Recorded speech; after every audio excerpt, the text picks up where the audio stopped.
Le pourquoi du comment, c'est votre émission Culture et Bonne Humeur. Merci de nous avoir rejoints. Et on commence avec un petit jeu. Si vous le voulez bien, vous allez vous-même découvrir l'expression dont on va parler aujourd'hui et en rébus, s'il vous plaît.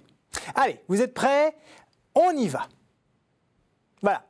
D'un seul coup d'œil, vous avez trouvé? Allez, je vous donne la réponse. Ça donne le démon de midi. Voilà, c'est l'expression du jour, le démon de midi. Et le rébus, c'est tout à fait normal. C'est simplement une forme d'hommage, puisque cette locution tire son origine de l'Égypte ancienne. Et tout le monde sait que les hiéroglyphes étaient des écritures figuratives. Ceci expliquant cela.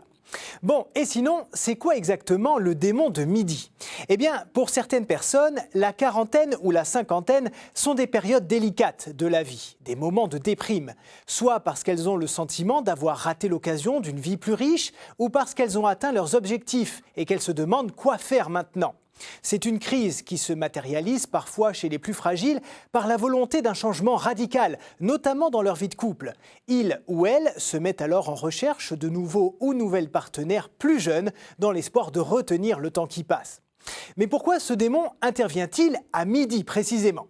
Eh bien déjà, il faut savoir que le dit de midi est une abréviation du latin dies, qui veut dire jour. On le retrouve dans lundi, mardi, mercredi, etc. Midi, c'est donc le milieu du jour. Et au fil des siècles, la culture populaire a associé de façon métaphorique le midi au zénith d'une vie, à cette période où on est au milieu de son existence et encore en possession de toutes ses capacités physiques. Voilà, l'origine de l'expression pourrait être aussi simple que ça, mais en fait pas du tout, et c'est là que ça devient intéressant. En réalité, cette locution repose sur une erreur de traduction de l'Ancien Testament. Allez, je vous en parlais tout à l'heure, direction l'Égypte ancienne pour tout comprendre. Nous sommes aux environs de l'an 270 avant Jésus-Christ. En ce temps-là, une importante communauté juive vit à Alexandrie. Ils sont très bien intégrés à la population, ils ont gardé leurs rites et leurs habitudes spirituelles, mais à Alexandrie, on parle grec. Du coup, ils demandent au pharaon Ptolémée II une traduction officielle de la Bible de l'hébreu vers le grec, leur langue du quotidien.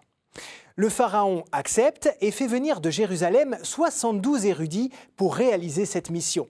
Ils sont envoyés sur l'île de Pharos et travaillent sur cette traduction, isolés les uns des autres.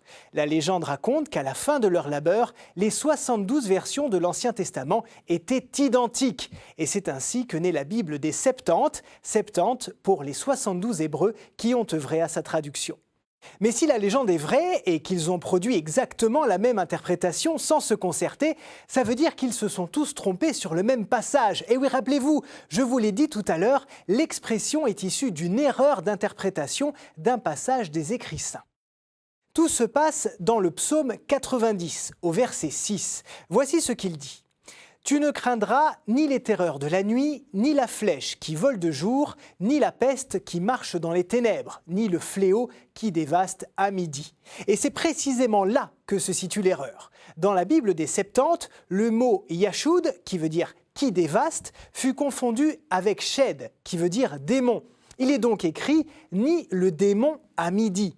Et ce contresens a ensuite été reporté dans la Vulgate, la traduction latine de la Bible écrite au 5e siècle de notre ère. Et voilà comment petit à petit on se met à croire à un démonius meridianus, un diable du méridien. Jusqu'à la fin du XVIIe siècle, la formule n'a aucun lien avec le péché de chair. C'est début XVIIIe qu'on commence à associer le démon à toutes les tentations du quotidien. Bien plus tard, en 1914, l'auteur Paul Bourget utilise la locution comme titre pour l'un de ses romans. C'est l'histoire d'un écrivain catholique qui revient dans sa région natale et y retrouve son amour de jeunesse avec qui il vit une grande passion extra-conjugale. Et voilà comment l'expression s'installe définitivement dans la langue française avec la signification que l'on sait. Voilà, chers amis, c'est fini pour aujourd'hui. Un grand merci pour votre attention et à la semaine prochaine pour la dernière émission de la saison et de nouvelles aventures, bien évidemment. Au revoir.